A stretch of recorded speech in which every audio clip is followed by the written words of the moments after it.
ప్రధానంగా వక్ఫ్ board SC వర్గీకరణకు సంబంధించి విషయాల్లో బీజేపీ పాత్ర ఏంటి? ఎస్సీ వర్గీకరణ మొదటి నుంచి భారతీయ జనతా పార్టీ అనుకూలంగా ఉంది, అందులో అనుమానం ఏం లేదు. ఏ వర్గంలో అయినా అత్యంత పేదవాళ్ళకు న్యాయం జరగాలి. వక్ఫ్ బోర్డు బిల్తో కొంతవరకు వాళ్ళకి న్యాయం చేశారనుకోవాలి. అసలు బీజేపీ లాక్కొని తీసుకుంటుందా ఏంటి? అది తప్పుడు ప్రచారం. ముస్లింలకు వ్యతిరేకం ఏమిటి? ఎందుకు వ్యతిరేకం అండి? మేడ్చల్ నియోజకవర్గం మల్కాజ్గిరికి సంబంధించినంత వరకు ఏమైనా డెవలప్మెంట్ ఏమైనా చేసిందా? మా ఎంపీ గారు రెగ్యులర్గా తిరుగుతూనే ఉన్నారు. తన నియోజకవర్గం తన ఫండ్స్ ఇప్పటికే ఉన్న కాడికి అన్ని. అసెంబ్లీకి సంబంధించి ఓడిపోవడానికి కారణాలు ఏంటి? అసెంబ్లీ ఇది ఒక్క అసెంబ్లీ కాదు, చాలా అసెంబ్లీ. ముఖ్యంగా గ్రేటర్ హైదరాబాద్లో ఆ ప్రభావం ఎక్కువ పడింది. ఎందుకంటే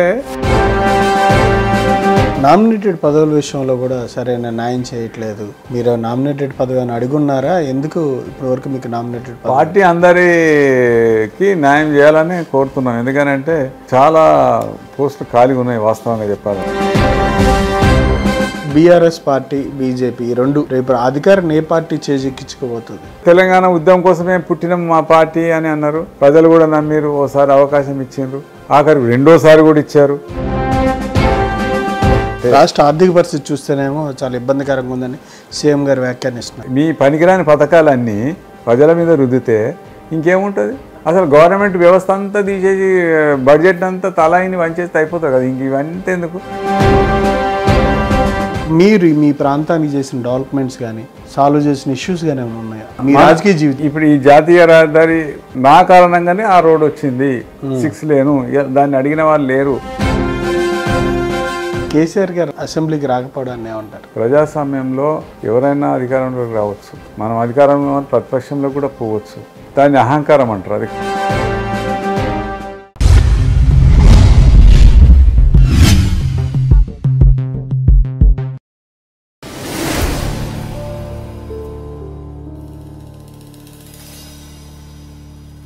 నమస్కారం మల్లారెడ్డి గారు. నమస్తే. ప్రధానంగా వక్ఫ్ బోర్డు ఎస్సీ వర్గీకరణకు సంబంధించి విషయాల్లో బీజేపీ పాత్ర ఏంటి? వీటికి సంబంధించి వక్ఫ్ బోర్డు మీద బాగా వ్యతిరేకత వచ్చినా సరే మీరు చట్టం అనేది రూపొందించారు. ఎస్సీ వర్గీకరణ మొదటి నుంచి భారతీయ జనతా పార్టీ అనుకూలంగా ఉంది, అందులో అనుమానం ఏం లేదు. ఎందుకనంటే ఏ వర్గంలో అయినా అత్యంత పేదవాళ్ళకు న్యాయం జరగాలి. వాళ్ళ రిజర్వేషన్ వాళ్ళకే ఉంటుంది. ఎస్సీ రిజర్వేషన్ 16%, 18% ఈ కేటగిరీలో ఎంత అవుతుందో అంతే ఉంటుంది. అందులో ఉన్నటువంటి పేదవాళ్లకు కూడా న్యాయం జరగాలి. కేటగరైజేషన్ వల్ల న్యాయం జరుగుతుంది.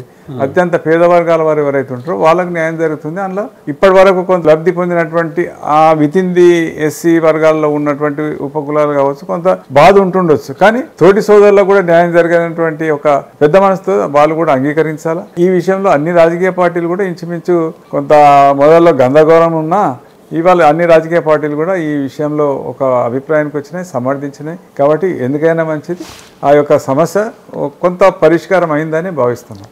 అది కేంద్రం యొక్క చొరవ వల్ల కావచ్చు. సుప్రీంకోర్టు ప్రధానమంత్రి గారు కూడా ఆ విషయంలో కొంత రాష్ట్రానికి వచ్చి ఆనాడు ఎంఆర్పిఎస్ నాయకుడు పిలుపు మేరకు రాష్ట్రానికి వచ్చి ఈ విషయాన్ని గ్రహించి కొంత రకరకాల న్యాయపరంగా ఇతరత్ర కూడా దాన్ని ప్రభుత్వం తీసుకొని సుప్రీంకోర్టు ద్వారా మరి ఈ యొక్క నిర్ణయం జరగడం నిజంగా సంతోషం. అన్ని సామాజిక వర్గాలు, ఎస్సీలో ఉన్నటువంటి అన్ని సామాజిక వర్గాలకు న్యాయం జరిగే విధంగా కొంత నిర్ణయాలు జరిగినాయి. భవిష్యత్తు బిల్లుకు సంబంధించి వక్ఫ్ బోర్డు కూడా వాస్తవంగా చెప్పాలంటే అంటే బీజేపీ తీసుకొని పోతా వాళ్ళ ఆస్తులు, వక్ఫ్ బోర్డు ఆస్తులు ఇవాళ దాంట్లో ఉన్నటువంటి అనేక ఉపకులాలు ఉన్నాయి. పస్మందా ఉంది, ఇంకేదో ఉన్నాయి. వాళ్ళని అలా రానియరట. ఇది ఎక్కడ అన్యాయమండి? ముస్లింలు అంటే అందరు ముస్లింలే కదా. ప్లస్ మహిళలకు అవకాశం లేదు. మహిళలకు కూడా దాంట్లో వాళ్ళకి ఆస్తి హక్కే లేదు మహిళలకు. ఈ రకంగా ఏదైతుందో దాన్ని సవరించింది. అంటే ఎవరి సాంప్రదాయాలు ఎవరి సంప్రదాయం కదా. కానీ సాంప్రదాయము సరిగ్గానే ఉంది. సాంప్రదాయాన్ని ఏమి చెడగొట్టట్లేదు. సాంప్రదాయం అంటే మహిళల హక్కులను లాక్కోవడం, మహిళలకు హక్కులు నిరాకరించడం, అది సాంప్రదాయం అవుతుందా? మహిళలకు ఓటు హక్కు ఎందుకు ఇస్తున్నాం ఇవాళ? ఒకప్పుడు ఇంగ్లాండ్లో కూడా ఓటు హక్కు లేకుండానట, అమెరికాలో కూడా లేకుండానట మొదట్లో. తర్వాత అన్ని దేశాల్లో వచ్చింది కదా. మహిళలకు ఓటు హక్కు ఇవాళ ఎందుకు ఇస్తున్నాం మనం? వారికి సమాన హక్కులు ఎందుకు ఇస్తున్నాం? వాళ్ళకు ఉద్యోగాలను ఎందుకు తీసుకుంటున్నాం? వాళ్ళు కూడా సమానం. హ్యూమానిటేరియన్ అంటే మానవాళిలో స్త్రీల పాత్ర కూడా సమానంగా ఉండాలి, వారికి కూడా సమానమైనటువంటి హక్కులు ఉన్నాయి కాబట్టి వాళ్ళకు కూడా ఈ రకంగా హక్కులు కల్పించాలి, అధికారాలు కల్పించాలనే ఒక సాధికారత. ట్రిపుల్ తలాక్ బిల్లు వచ్చింది, దాన్ని కూడా వ్యతిరేకించారు కదా, వ్యతిరేకించారా లేదా? ట్రిపుల్ తలాక్ బిల్లు బీజేపీ దానిలో ఏమైనా జోక్యం చేసుకుందా? ఇవాళ చైతన్యవంతులై మహిళలు ఎప్పుడు వ్యతిరేకించలే వాస్తవంగా. ఇవాళ వాళ్ళంతలో పోయి ఫిర్యాదు చేస్తుంది కదా, ఎక్కడ ట్రిపుల్ తలాక్ అని తలాక్ ఇస్తే విడాకులు ఇస్తే వాళ్ళు పోయి స్వయంగా పోయి పోలీస్ స్టేషన్లో కంప్లైంట్ ఇస్తారు. వాళ్ళకి చైతన్యం వచ్చిందా రాలేదా? వాళ్ళ తల్లిదండ్రులు, వాళ్ళ ఆ పిల్లలు, లేదా వాళ్ళ సోదరిమణులు, వాళ్ళందరూ కూడా ఎంత ఇబ్బంది. ఈ వర్క్ బోర్డ్ బిల్తో అమెండ్మెంట్ కొత్త బిల్తో కొంతవరకు వాళ్ళకి న్యాయం చేశారనుకో, న్యాయం జరుగుతుంది. వక్ఫ్ ఏమైనా బీజేపీ లాక్కొని తీసుకుంటుందా ఏంటి? అది తప్పుడు ప్రచారం. ముస్లింలకు వ్యతిరేకం ఏమిటి? ఎందుకు వ్యతిరేకం అండి? వాళ్ళ ఆస్తులు గుంజుకుంటారా? వాళ్ళ ఆస్తులు ఎవరైనా గుంజుకుంటే కదా నీకు వ్యతిరేకం అనేది. ఆ కమ్యూనిటీల్లోనూ అందరికీ సమాన అవకాశాలు రావాలి, అది బీజేపీ ఆలోచన. అంతే తప్పితే దాంట్లో ఆ కమిటీ వక్ఫ్ బోర్డులో మహిళలకు ఉండాలి, మిగతా అన్ని వర్గాల వారికి అవకాశం ఉండాలి, అలా అవకతవకలు జరగదు. చాలా వరకు అవినీతి అక్రమాలకు నిలయాలుగా మారినాయి వక్ఫ్ బోర్డులు. పేద ముస్లింలను ఎక్కడ రాణిస్తున్నారని అక్కడ దాని యొక్క ఆ రికార్డులు ఎక్కడన్నా బయట పెడుతున్నారా? రికార్డులు బయట పెడతలే. ఈ వక్ఫ్ బోర్డు పేరు మీద, ఈ యొక్క ఆస్తుల పేరు మీద వందల కోట్ల రూపాయలు, వేల కోట్ల రూపాయలు, లక్షల కోట్ల రూపాయలు కొందరికి పోయినాయి, పేదవారు కనిపిస్తుంది. ఇది వాస్తవమా కాదా? దీని మీద చర్చ పెట్టమనండి. పార్లమెంట్లో బీజేపీ మాటలకు ఎవరైనా జవాబు ఇచ్చారా? ఎవరు ఇవ్వలే. ఎందుకనంటే లేదు వాళ్ళ దగ్గర. వక్ఫ్ బోర్డు ఆస్తులు ఎవరో ప్రభుత్వం లాక్కుంటుంది, లేకపోతే ఇంకోరో ప్రైవేట్ వ్యక్తులు లాక్కుంటారు అను ఎక్కడ లాక్కుంటారా? అందులో అర్థం ఉంది. నువ్వు ఏదో అయిపోతుంది ఊరికే ముస్లింలకు వ్యతిరేకం అని ఈ దుష్ప్రచారం ఏదైతే. మేడ్చల్ నియోజకవర్గం మల్కాజ్గిరికి సంబంధించినంత వరకు ఏమైనా డెవలప్మెంట్ ఏమైనా చేసిందా మీ పరిధిలో ఉన్న నియోజకవర్గాలు? ఎంపీ గారు రెగ్యులర్గా తిరుగుతూనే ఉన్నారు. తన నియోజకవర్గం తన ఫండ్స్తో పాటుగా ఫండ్స్ ఇప్పటికే ఉన్న కాడికి అన్ని అక్కడ ఇవ్వడం జరిగింది. తర్వాత సమస్యల మీద కూడా ఇక్కడికక్కడ అధికారులతో మాట్లాడడం చేయటం ప్రోయాక్టివ్. మీరు మొన్న 4 నియోజకవర్గాల్లో పనిచేశారా? ఎంపీకి చేశాం. ఆ గెలుపులో మీ పాత్ర ఏంటి? పనిచేసినాము, గెలిచినాము. కానీ అసెంబ్లీకి సంబంధించి ఓడిపోవడానికి కారణాలు ఏంటి? అసెంబ్లీ ఇది ఒక్క అసెంబ్లీ కాదు, చాలా అసెంబ్లీ. ముఖ్యంగా గ్రేటర్ హైదరాబాద్లో ఆ ప్రభావం ఎక్కువ పడింది. ఎందుకంటే ఇక్కడ ఉన్నటువంటి బీజేపీ అదే జిహెచ్ఎంసీ ఎన్నికల్లో 45 సీట్లు వచ్చి 150, మజ్లిస్ 45, 50 వాళ్ళకి పోంగా 100 సీట్లే లెక్కలు పెట్టుకోవాలి. ఎందుకంటే వాళ్ళకి 40-45 సీట్లు అది గ్యారంటీ సీట్లు అయితే వాళ్ళకి అక్కడ ఉన్న పరిస్థితుల కారణంగా 100-105 సీట్లలో 45 సీట్లు బీజేపీకి వచ్చినాయి కదా. మరి అసెంబ్లీకి వచ్చే వరకు తగ్గినాయి. కారణం ఏంటంటే రకరకాల కారణాల వల్ల. ఒకటి ఈ రకం నేను చెప్పినాయి. రెండోది ఏంటంటే బీజేపీ ఇప్పుడు వస్తుందో రాదో కాబట్టి కాంగ్రెస్కి ఇస్తున్నాను, కాంగ్రెస్ లేకపోతే మళ్ళీ టీఆర్ఎస్ రావద్దు, ఈ యొక్క ఆలోచన కూడా ఓటర్లకు వచ్చింది. దానివల్ల కొంత నష్టం జరిగింది. నామినేటెడ్ పదవుల విషయంలో కూడా సరైన న్యాయం చేయట్లేదు. మీరు నామినేటెడ్ పదవి అని అడుగున్నారా? ఎందుకు ఇప్పటి వరకు మీకు నామినేటెడ్? పార్టీ అందరికీ న్యాయం చేయాలని కోరుతున్నాం. ఎందుకనంటే చాలా పోస్టులు ఖాళీగా ఉన్నాయి. వాస్తవంగా చెప్పాలని చాలా ఉన్నాయి. రాష్ట్ర పార్టీ నాయకత్వం పోయి తెలంగాణలో ఉన్నటువంటి ముఖ్యమైన నాయకులందరూ కూడా ఏదో ఒక దానికి ఉన్నటువంటి ఖాళీగా ఉన్నటువంటి వాటిని అందరికీ కేటాయించాలని చెప్పి రాష్ట్ర పార్టీ తీసుకుంటే తప్పకుండా ఇస్తుంది. మరి ఆ రకంగా చేస్తారని నేను ఆశిస్తాను. మీరు అడిగారా? అడగవలసిన అవసరం లేదు. ఖాళీ ఉన్నామంటే అడగడమే కదా దాని అర్థం. అంతే అంటారు. ఏదైనా బీఆర్ఎస్ పార్టీ, బీజేపీ రెండు రేపు అధికారం ఏ పార్టీ చేజిక్కించుకోబోతుంది? కాంగ్రెస్ కొనసాగుతుంది. 2 సార్లు తెలంగాణ ఉద్యమంలో బీజేపీ చాలా కీలకమైనటువంటి పాత్ర పోషించింది, అది అందరికీ తెలుసు. సరే, తెలంగాణ ఉద్యమం కోసమే పుట్టిన మా పార్టీ అని అన్నారు. ప్రజలు కూడా నమ్మిరు. ఓసారి అవకాశం ఇచ్చిండ్రు, ఆఖరికి 2వ సారి కూడా ఇచ్చారు. అయిపోయింది వాళ్ళది. వీళ్ళు ఏమన్నారు? మేము నిర్ణయం చేయకపోతే తెలంగాణ లేకపోతే తెలంగాణ ఉద్యమం రాసిన రోజులు కాంగ్రెస్ వ్యతిరేకంగానే పనిచేసింది. ఇట్లా ఈ రకంగానన్నా తెలంగాణలో అధికారంలోకి వస్తామని వాళ్ళు తెలంగాణ ఇచ్చారు. బీజేపీ యొక్క ఫోర్స్ కావచ్చు, మేము ఇవ్వకున్నా రేపు బీజేపీ అధికారంలోకి వస్తే వీళ్ళు ఇస్తారు అని. కాబట్టి దాన్ని ప్రియం చేసి వాళ్ళు సరే వాళ్ళు ఇచ్చినా బీజేపీ సపోర్ట్ చేసింది, అందరు సపోర్ట్ చేసినా తెలంగాణ వచ్చింది, అయిపోయింది. ఒక అవకాశం కాంగ్రెస్ వారికి కూడా ఇచ్చింది. ఇచ్చి వాళ్ళ పశ్చాత్తాపడుతున్నాం. అరే కాంగ్రెస్ ఈ పని చేస్తుందని అనుకోలేదు. మారిందేమో కాంగ్రెస్ అనుకున్నాం, కానీ అధికారంలోకి వస్తే ఇటువంటి తప్పు పని చేస్తుందని అనుకోలేదు. కాబట్టి తప్పకుండా భారతీయ జనతా పార్టీకి అధికారంలోకి వచ్చేటటువంటి పార్టీ వచ్చే ఎన్నికల్లో భారతీయ జనతా పార్టీ. రాష్ట్ర ఆర్థిక పరిస్థితి చూస్తేనేమో చాలా ఇబ్బందికరంగా ఉందని సీఎం గారు వ్యాఖ్యానిస్తున్నారు. అవును, ఆర్థిక లోటు చాలా ఎక్కువ ఉంది అంటున్నారు. ఉన్న పైసలన్నీ వంచడానికి ఇంకే లోటు కాకపోతే ఏముంటుంది? మీ పనికిరాని పథకాలన్నీ ప్రజల మీద రుద్దితే ఇంకేముంటుంది? అసలు గవర్నమెంట్ వ్యవస్థ అంతా తీసేసి బడ్జెట్ అంతా తలాయిని వంచేస్తే అయిపోతుంది కదా. ఇంక ఇవంతా ఎందుకు? ప్రభుత్వ ఉద్యోగులు ఎందుకు, ఆఫీసర్లు ఎందుకు, స్టాఫ్ ఎందుకు, ఈ తతంగం ఎందుకు? అటువంటి పనికిరాని స్కీములు పెట్టారు వీళ్ళు. పనికిరాని స్కీములు అన్నీ. ఒక్క స్కీమ్ అన్న డెవలప్మెంట్ ఓరియంటెడ్ ఉందా? లేదు. పైసలు వంచుడు, ఆ పైసలు వంచుడు కూడా తృప్తి ఉండదు. ఇప్పుడు ఏముంటుందంటే అందుకే ఏదైనా బ్యాలెన్సింగ్ ఉండాలి. ప్రజలకు కూడా నీవు ఉచితంగా ఇచ్చినా ఈ ఇంటి ముందట రోడ్డు బాగాలేదు, డ్రైనేజ్ సక్కం లేదు, మంచినీళ్ళు ఇవ్వవు, నువ్వు ఎంత ఉచితంగా ఇస్తే ఏం లాభం? అవి సక్రమంగా లేకపోతే అవి కూడా ఉండాలి కదా. ప్రజలు అన్నీ ఆలోచిస్తారు. ఒకటి ఉచితంగా ఇచ్చుడే కాదు, ఇంటి ముందట కూడా సక్కంగా ఉండాలి. రోడ్డు మీదకి పోతే రోడ్డు యాక్సిడెంట్ అయ్యి బతడా సస్తడా అనే పరిస్థితి ఉంటే ఎట్లా? కాబట్టి రోడ్డు సక్కం లేకపోయా, డ్రైనేజ్ లేకపోయా, మంచినీళ్ళు. మీరు కొంచెం వ్యతిరేకం అంటారు? వ్యతిరేకం అనేది బ్యాలెన్స్ ఉండాలి. బ్యాలెన్స్ ఉండాలి. ఏదైనా సమతుల్యత పాటించాలి. నువ్వు ఉచితంగా ఇస్తూనే అభివృద్ధి యొక్క పనులకు కూడా నిధులు కేటాయించాలి. నేను ఆ స్కీమ్ ఇచ్చినాం కాబట్టి ఇంక అభివృద్ధికి లేవు అని అంటే ఎట్లా? ఆ ఆలోచన ఉండాలి.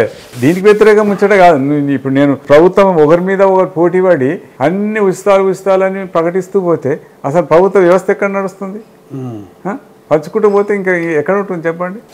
ఓట్ల కోసం సమతుల్యత, బ్యాలెన్సింగ్ అనేది ఉండాలి. బ్యాలెన్సింగ్ అని ఉంటే నీకు దానికి దీనికి అభివృద్ధి కూడా జరుగుతుంది, ఇది కూడా జరుగుతుంది. కాబట్టి ఆ విషయంలో ఈ కాంగ్రెస్ పోటీపడి, అంటే బీజేపీ 10 ఏళ్ళు అధికారంలో ఉంది కాబట్టి కంటిన్యూగా మళ్ళీ మూడోసారి కూడా వచ్చింది కాబట్టి వీళ్ళ యొక్క స్కీములు, ఈ పథకాలు అనేటివి ఎక్కువైపోయినాయి.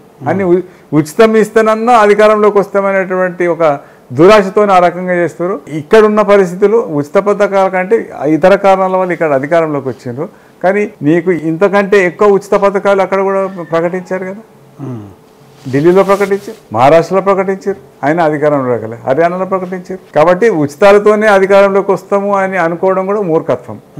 ప్రజలు అది కోరుకుంటారు, ఇది కూడా కోరుకుంటారు. కానీ ఎవరి సమర్థత అనేది అక్కడ తెలిసింది.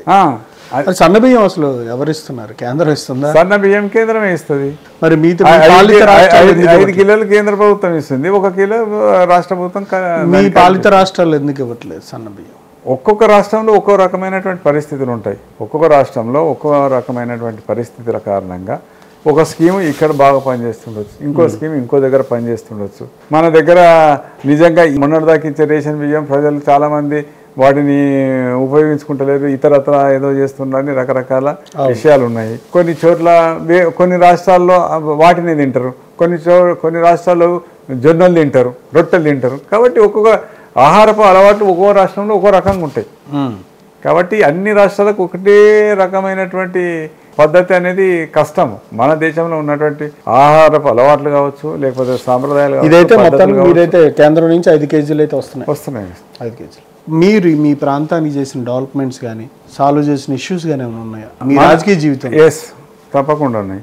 ఇప్పుడు ఈ జాతీయ రహదారి ఓన్లీ అంటే నేను చెప్పుకోవడం గొప్ప కాదు, కానీ నా కారణంగానే ఆ రోడ్ వచ్చింది. 6 లేను, దాన్ని అడిగిన వాళ్ళు లేరు. నేను రాష్ట్ర పార్టీ నుంచి కేంద్ర పార్టీకి ఏవైతే మనం అన్ని వినతి పత్రాలు ఇస్తుంటామో దీన్ని కూడా రాసుకపోయేవాడిని. కాబట్టి అట్లా వెంబడిపడి చేసిన తర్వాత ఈ యొక్క రోడ్డు మనకు ఇవాళ 1500 కోట్ల రూపాయలు బోయినపల్లి నుంచి కొంపల్లి మేడ్చల్ మీదుగా కాలకాల వరకు 6 లేన్ అవుతుంది. అంటే దానికి కారణం నా దగ్గర ప్రూఫ్స్ అన్నీ ఉన్నాయి.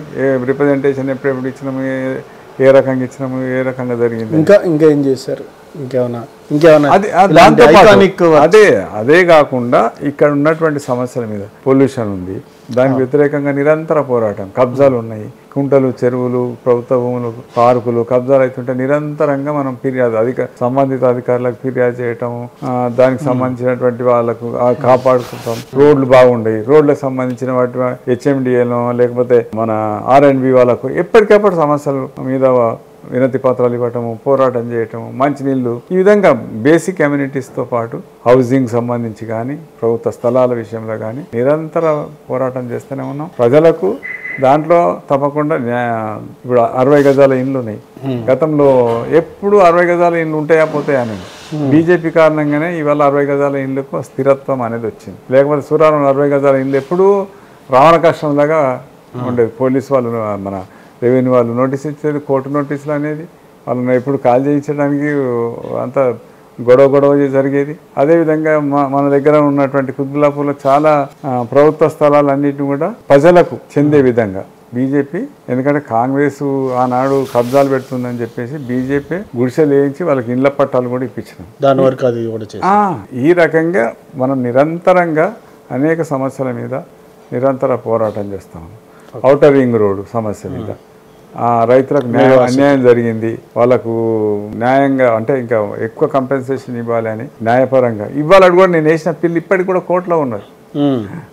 ఇవాళ కూడా హైకోర్టులో పెండింగ్ లో ఉన్నది. ఇప్పుడు ఉదాహరణకి ఈ రోడ్ ఉంది, 250 ఫీట్ల నుంచి 100 ఫీట్లకు తగ్గించారు. టీఆర్ఎస్ ప్రభుత్వం పెద్ద కుంభకోణం. తగ్గిస్తారు ఎక్కడన్నా, రోడ్డు పెంచుతారు కానీ తగ్గిస్తారు, చరిత్రలోనే చూడలేదు ఈ కుంభకోణానికి పాల్పడ్డారు. దాని మీద హైకోర్టులో పిల్లు వేసిన. సెయింట్ ట్యాన్స్కి 30 ఎకరాల 20 ఎకరాల ల్యాండ్ 30 లక్షలకు ఇచ్చారు. 30 లక్షలకు 20 ఎకరాలు అంటే ఇలా 20 గజాలు కూడా రావు. 30 లక్షలకు 20 గజాలు కూడా రావు. 20 ఎకరాల భూమి దారాదత్తం చేశారు. ఆ స్కూల్ ఏమో యాజమాన్యము విద్యార్థుల వద్ద 50,000 60,000 ఫీజులు వసూలు చేస్తాం. దాని మీద పిల్లేస్తే సరే స్కూల్ అయిపోయింది కాబట్టి గజానికి ఇట్లా ఫ్రీగా ఇవ్వడానికి లేదు, గజానికి ఆనాటి లెక్కల ప్రకారం 3,000 4,000 గజానికి లెక్క కట్టియాలి. దాదాపు 20-30 కోట్లు ప్రభుత్వానికి కట్టాలి వాళ్ళు. ఈ రకంగా ప్రజా సమస్య మీద నిరంతరం కుత్బుల్లాపూర్లో ప్రభుత్వ భూముల పరిరక్షణ కోసం పిల్లేసినాం. ఇవాళ నిజాంపేటలో కానీ మిగతా కుత్బుల్లాపూర్ ప్రాంతంలో కానీ ప్రభుత్వ భూములను పరిరక్షించాలి అని హైకోర్టులో వేసి దాన్ని డిస్పోజ్ చేసింది. అంటే ప్రభుత్వం హామీ ఇచ్చింది మేము ప్రభుత్వ భూములు కాపాడుతామంటే అప్పుడు డిస్పోజ్ చేశారు. అంటే ప్రజలు నైతికత విషయంలో పార్టీ మారే వ్యక్తులను గెలిపిస్తూ ఉన్నారు. దీని మీద మీరే ఉంటారు? తప్పకుండా అటువంటి అవకాశం మాకు కూడా వస్తుందని అనుకుంటున్నాం. ఈ హెచ్ఎంటీ స్థలాలు ఐడిపిఎల్ స్థలాలు కబ్జా అవుతున్నాయి. ఈ నుంచి కేంద్రం దాకా పోరాడుతూనే ఉన్నాం, ఇచ్చేది ఇస్తూనే ఉన్నాం. ఇవాళ కూడా ఈ బీజేపీ చేసేది అదే. ఇప్పుడు ప్రభుత్వ స్థలాలు, కుంటలు, చెరువులు, పార్కులు ఇవి కాపాడడానికి కోసమే మన జీవితం సరిపోతున్నది. కేసీఆర్ గారు అసెంబ్లీకి రాకపోవడాన్ని ఏమంటారు? తక్కువ. అది ఎప్పుడే కానీ ప్రజాస్వామ్యంలో ఎవరైనా అధికారంలోకి రావచ్చు, మనం అధికారంలో ప్రతిపక్షంలో కూడా పోవచ్చు. దాన్ని అహంకారం అంటారు, అది కరెక్ట్ కాదు. ఎందుకనంటే మనకి ఇష్టం లేని వ్యక్తులు కూడా ప్రజాస్వామ్యంలో అధికారంలో ఉండొచ్చు. అది ప్రజాస్వామ్యం యొక్క గొప్పతనం. అది దాన్ని మనం జీర్ణించుకోవాలి. ఈ వాస్తవాలను జీర్ణించుకోవాలి. మనకి ఇష్టం లేని వ్యక్తులు ఉంటారు, మనకు వ్యతిరేకించే వ్యక్తులు ఉంటారు. అంటే అసెంబ్లీలో మనం ఉన్నాం అనుకోండి, నిన్న దాకా అధికారంలో ఉన్నాము, ఇప్పుడు ప్రతిపక్షంలో ఉన్నాము. ప్రతిపక్ష పాత్ర పోషించాలి, ప్రజలు మెప్పు పొందాలి. అదే అసలైన నాయకుడి. అటల్ బిహారీ వాజ్పేయి కింద రాజీవ్ గాంధీ ఎంత, ఆయన వాళ్ళ అమ్మను చంపేశారు కాబట్టి ప్రధానమంత్రి అయ్యిండు. కానీ ఆయన ఎంపీగా కూర్చొని పార్లమెంట్లో ఒక మాజీ విదేశాంగ మంత్రి, ఒక జాతీయ పార్టీ నాయకుడు కూర్చోలేదా? కూర్చొని మేము వివిధ విషయాల మీద పార్లమెంట్లో నిలదీయాలి. తర్వాత అవకాశం వచ్చినప్పుడు ప్రధానమంత్రి అయ్యిండు, అది వేరు. కాబట్టి ఏదైనా మనకి ఇష్టం లేని వ్యక్తులు ఉండొచ్చు, మనకు వ్యతిరేకించే వ్యక్తులు ఉండొచ్చు, మనం ద్వేషించే వ్యక్తులు ఉండొచ్చు. ఇది ప్రజాస్వామ్యంలో అన్ని రకాలు ఉంటారు, అసెంబ్లీలో కూడా అన్ని రకాలలో ఉంటారు. మనం దాన్ని అర్థం చేసుకొని మన యొక్క పాత్ర ఏముంది దాన్ని సమర్థవంతంగా పోషించినప్పుడే ప్రజలు మన వెంబడి ఉంటారు. కాబట్టి అసెంబ్లీకి రావాలి, ఆయన ప్రజాస్వామ్యాన్ని జీర్ణించుకోవాలి, అసెంబ్లీకి రావాలి, బాజాప్తా నిలదీయాలి, తప్పులు జరిగితే నిలదీయాలి. ఇక మనం ఇంటికాడ ఉంటే ప్రజలు ఎట్లా నమ్ముతారు? ఇంటికాడ ఉండి ఏం మాట్లాడినా నమ్మరు. ఎందుకంటే అసెంబ్లీ అనేది ఒక వేదిక ఉంది కదా, మనం అసెంబ్లీకి ఎన్నికైనాం కాబట్టి. అసెంబ్లీలో ఓడిపోయినావు, నువ్వు వస్తలేవు అంటే అది వేరే విషయం. గెలిచిన తర్వాత అసెంబ్లీకి ఎగ్గొట్టడం అనేది కరెక్ట్ కాదు. తెలంగాణ ఉద్యమంలో మీ పాత్ర, భారతీయ జనతా పార్టీ పాత్ర ఎంత ఉందో మన వ్యక్తిగతంగా కూడా అంత పాత్ర ఉన్నది. ఎందుకంటే పార్టీ ఇచ్చినటువంటి కార్యక్రమాలు అన్నింటిలో పాల్గొన్నాం. ఢిల్లీలో ధర్నాలు చేసినాము, ఇక్కడ చేసినాము, అసెంబ్లీలో దీక్ష చేసినాము. పార్టీ ఎన్ని కార్యక్రమాలు, దాంతోపాటుగా జేఏసీ ఇచ్చినటువంటి కార్యక్రమాల్లో కూడా మనం నిరంతరంగా చాలా చురుకుగా పాల్గొన్నాం. ఈ నియోజకవర్గంలో కావచ్చు, ఈ జిల్లాలో కావచ్చు, అన్ని కార్యక్రమాల్లో పాల్గొన్నాం. దానివల్ల నాకు ఏ కేసు కావాలి కానీ దీని మీద ఈ యొక్క జేఏసీ పాల్గొన్నటువంటి క్రిమినల్ కేసు కూడా నా మీద బుక్, రైల్వే కేసులు, ఇతరతర కేసులు అవి ఇప్పుడు పోయినాయి అనుకోండి. చెప్తున్నా, నేను జీవితంలో నాకు ఒక క్రిమినల్ కేసు లేదు. కానీ ఈ తెలంగాణ కోసం చేసినటువంటి కార్యక్రమాల్లో ఆ రైల్వే వాళ్ళు పడుకున్నందుకే, రైల్వే పట్టాల మీద పడుకున్నాము, కేసు పెట్టారు. అంటే మీ రాజకీయ జీవితం మీద మీకు ఎంతవరకు సంతృప్తి ఉంది? ఇక తృప్తి సంతృప్తి అనేది దానికి జవాబు లేదు. కాబట్టి పని చేసుకుంటాము నమ్మక. కానీ రాజకీయాలు అప్పటికిప్పటికి మారిపోతూ ఉన్నాయి కదా, అప్పుడు విలువలు వేరు, ఇప్పుడు విలువలు వేరు. ఏమనిపిస్తుంది? మారిపోయినాయి, వాస్తవమే. అప్పుడు ఉన్నటువంటి విలువలు, అప్పుడు ఉన్నటువంటి నైతికత ఇప్పుడు రాజకీయాలు లేవు. ఉదాహరణకు నేను సర్పంచ్గా నిలబడ్డప్పుడు నా దగ్గర ఒక రూపాయి కూడా లేదు. నామినేషన్ కూడా 50 రూపాయలు 200 రూపాయలు నాకు ఇప్పుడు గుర్తులేదు, వీళ్ళు జమ చేసి కట్టారు. ఎలక్షన్ అయిపోతే మీరు నమ్మ 2000 రూపాయలు మిగిలినాయి నాకు. 2000 రూపాయలు ఎలక్షన్ అయిపోయిన తర్వాత 2000 రూపాయలు మిగిలినాయి. కానీ ఇప్పుడు ఒక సర్పంచ్కి నిలబడాలంటే పరిస్థితి ఏంది? కనీసం 1 కోటి 2 కోట్లు ఖర్చు పెట్టాలి వాడు. ఇది పరిస్థితి. అక్రమంగా సంపాదించినోడో అక్రమ సంపాదన, కానీ ఆ భూ ఆక్రమణదారులు ఇటువంటి వాళ్ళకే డబ్బులు ఎక్కువ ఉన్నాయి. అటువంటి వాళ్ళే ఇవాళ లోకల్ బాడీస్లో వస్తున్నారు. దానివల్ల నష్టం జరుగుతుంది ప్రజలకు. వాడు వచ్చిన తర్వాత కూడా అదే పనిగా పడుతున్నారు, ఖర్చు పెట్టింది సంపాదించడానికి. నిన్నమొన్నటి దాకా అధికారులే ఉండి వాడు సంపాదించుకుంటుండే.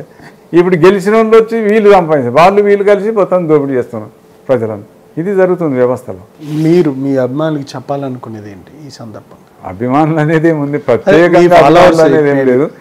ఏదో మనం ఒక లైన్లో ఉన్నాము, ప్రజల కోసం పనిచేసుకుంటూ పోతున్నాం, పార్టీ కోసం పనిచేసుకుంటూ పోతున్నాం. ఇక అదే నడుస్తూ ఉన్నది. మీ కుటుంబ ప్రోత్సాహం ఎట్లా ఉంటుంది? మీ కుటుంబ నేపథ్యం, మీ పిల్లలు వాళ్ళు ఎట్లా సపోర్ట్ చేస్తారు?